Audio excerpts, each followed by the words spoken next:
안녕하세요. 자, 지난번에 하다가 좀 짧게 끝났지만 행선수표를 한번 해볼게요.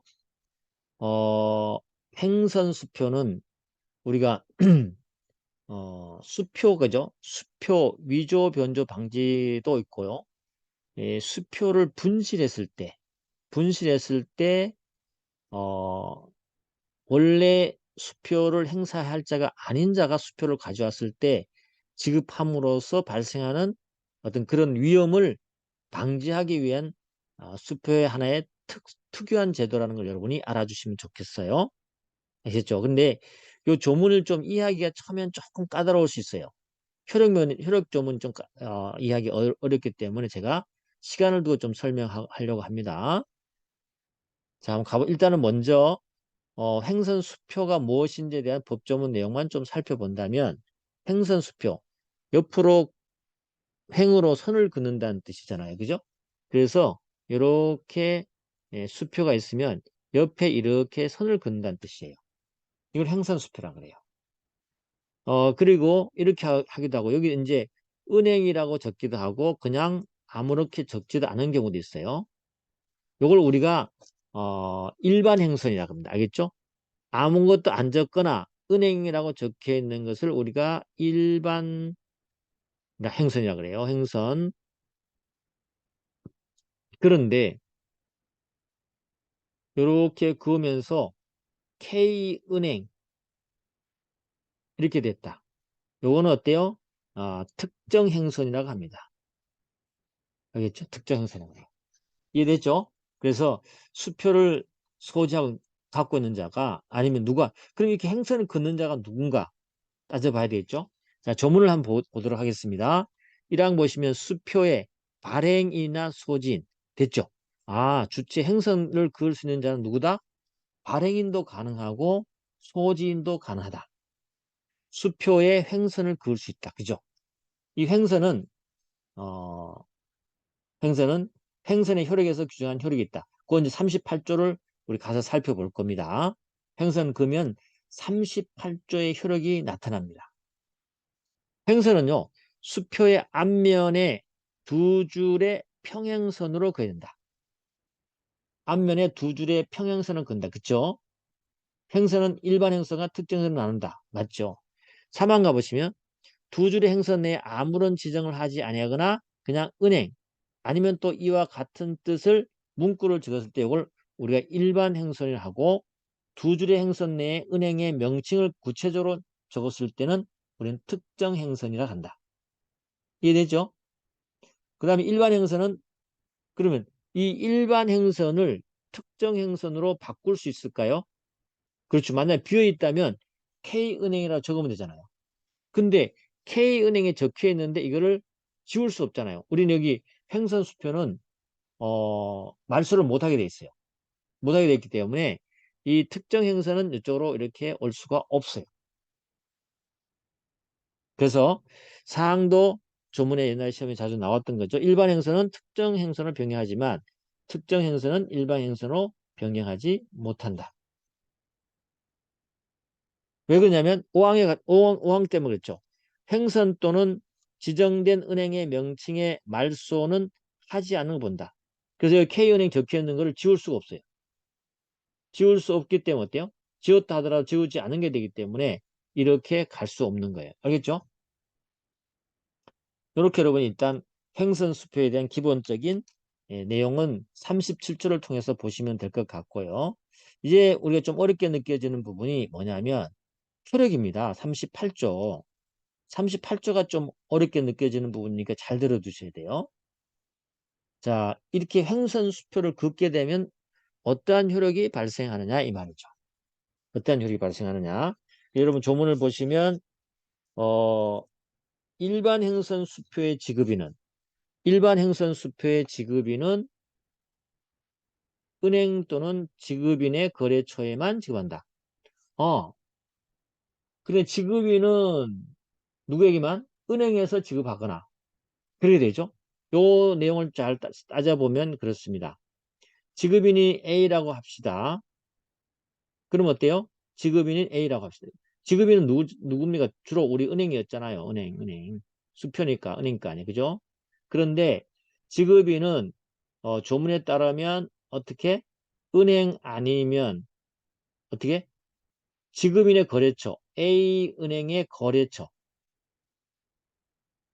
거래처에만 지급하도록 되어 있다는 거죠. 그죠? 이게 되는 거야. 그래서 A은행은 은행하거나 아니면 A 거래처만 하는 거예요. 근데 여기서만 1항을 검토하고 나서 우리 3항을 건너와 보면요. 요 은행이 의미가 있잖아요. 그죠? 그 은행은 자기의 거래처 또는 다른 은행에서만 행선 수표를 취득할 수 있다. 이 은행은 누구한테요? 은행은 이 행선 수표를 취득하는데 은행은 어디? 자기 거래처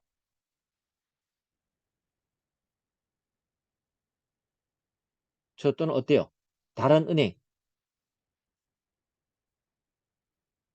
이렇게 되는 거죠. 아시겠죠? 그래서 1항과 관련해서 그러면 A 은행 그죠? 은행에 지급할 것은 결국은 이렇게 되는 거죠. 은행 또는 그죠? 이 은행의 거래처에 지급할 수가 있겠네. 그죠?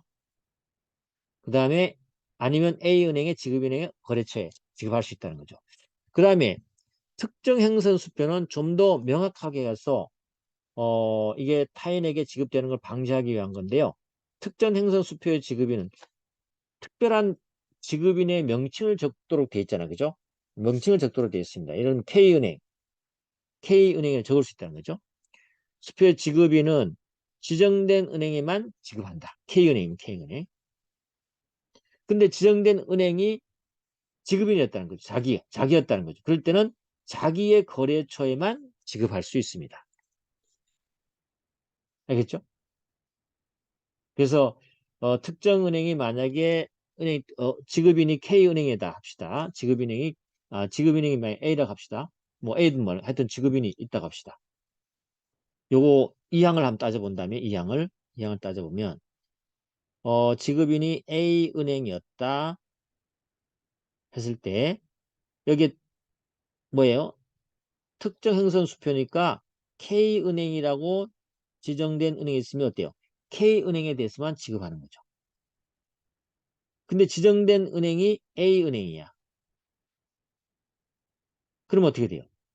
그러니까 지급인이면서 A은행이 되는 거죠. 지정된 은행이 되는 거죠. 그럴 때는 누구의? A은행의 거래처. 알겠죠? 거래처에만 지급할 수 있다는 거죠. 이렇게 되는 거예요. 그래서 다만 지정된 은행은 다른 은행으로부터 하여금 추심하게 할 수는 있어요. 다른 은행을 하여금 추심하게 할 수 있습니다. 그 다음에 사망 후단을 와보시면요. 은행은 이 외의 자를 위해서 행선수표를 추심하지 못한다. 그런 말은 무슨 말이냐면 어, 예를 들면 수표가 발행됐다. 분실됐어요. 분실됐을 때 P라는 자가 어, 습득을 했습니다. 습득했어요. 그럼 이 행선수표를 습득했을 때 P가 만약에 어, 돈을 받을 수 있는 방법은 어떻게 될까요? 그냥 요 조문에 의하면요. 요 조문에 의하면 은행은 이외의 자를 위해서 행선수표에 추심하지 못한다. 위에 적은 자를 위해서는 어때요? 행선수표를 받고 돈을 받아줄 수 없다는 얘기죠. 그럼 이 습득한 자가 요 은행 예를 들면 A은행이고 K은행을 합시다. K은행과 거래를 했다. 거래처라면 어떻게 돼요? 거래처라면 가능할 겁니다. 그죠? 거래처라면 가능할 겁니다. 그래서 만약에 K은행하고 거래하고 있는 P라면 어때요? 그때는 A은행이 누구한테? P에게 돈을 줄 겁니다. 그렇죠? 그 다음에 그렇게 하면 될 거고 만약에 P가 만약에 이 A은행의 거래처다. A은행하고 거래하고 있다. 그때는 돈을 받을 수 있을 거예요. 알겠죠? A은행, P가 A은행 거래처거나 아니면 K은행의 거래처이면 돈을 받을 수 있어요. 그렇게 되겠죠?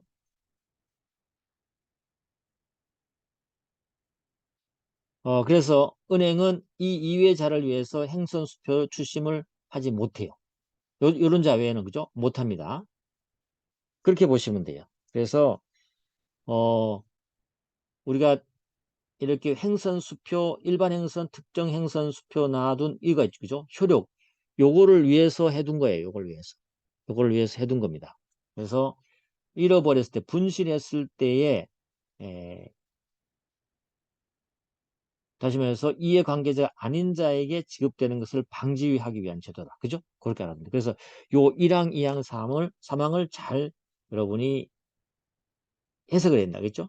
그래서 뭐 다른 것까지는 할 건 없고요. 예를 뭐 더 들 필요는 없을 것 같은데 요거 1항 해석하는 거하고 그 다음에 특정 행선 수표 요 해석하는 거 기억을 해 두셔야 돼요. 그죠?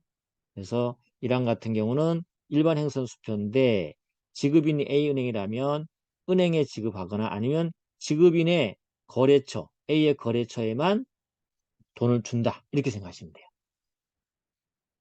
그러면서 3항에 가봤더니 이러한 은행, K은행은 자기 거래처에 또 지급할 수 있다는 거죠.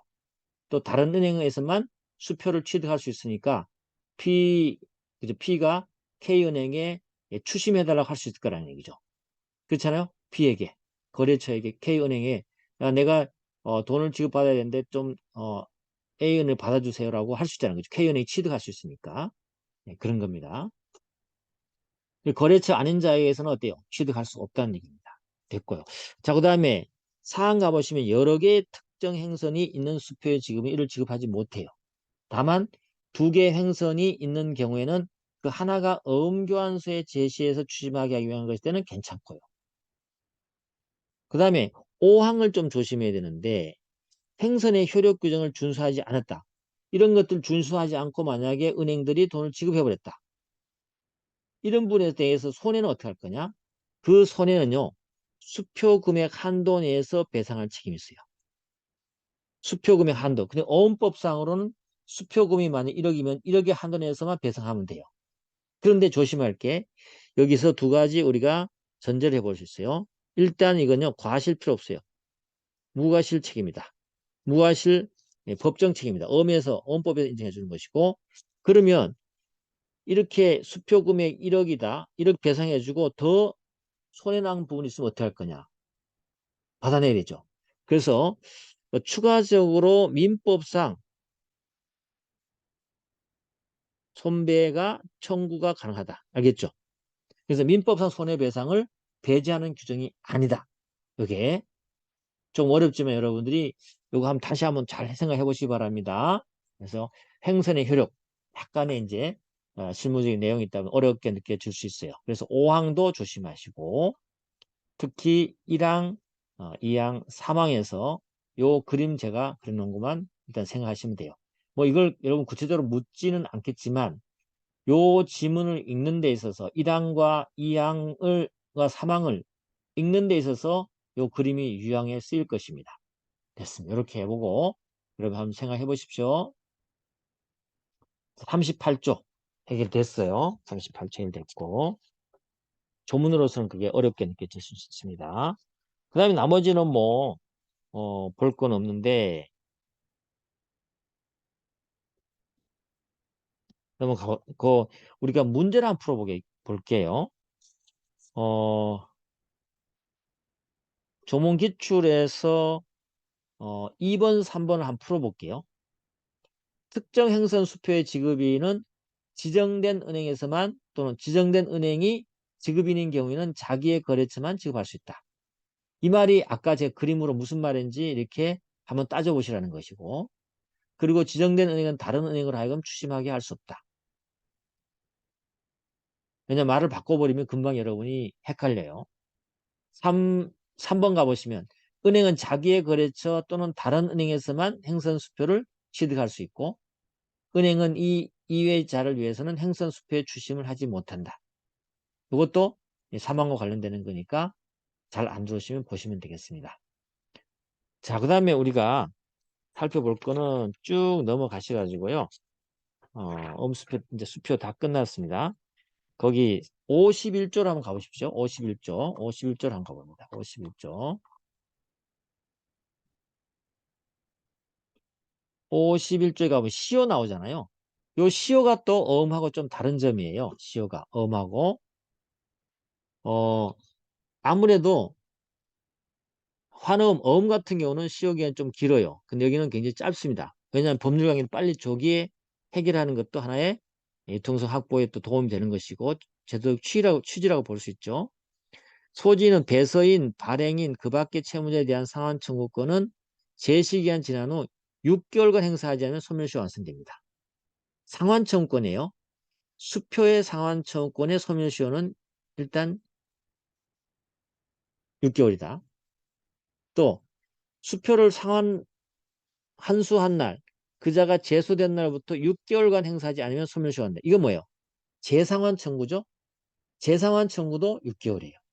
그래서 여기에 시효는 상환 청구인데요. 상환 청구와 관련되는 시효인데 상환 청구, 재상환 청구 관계없이 6개월이다.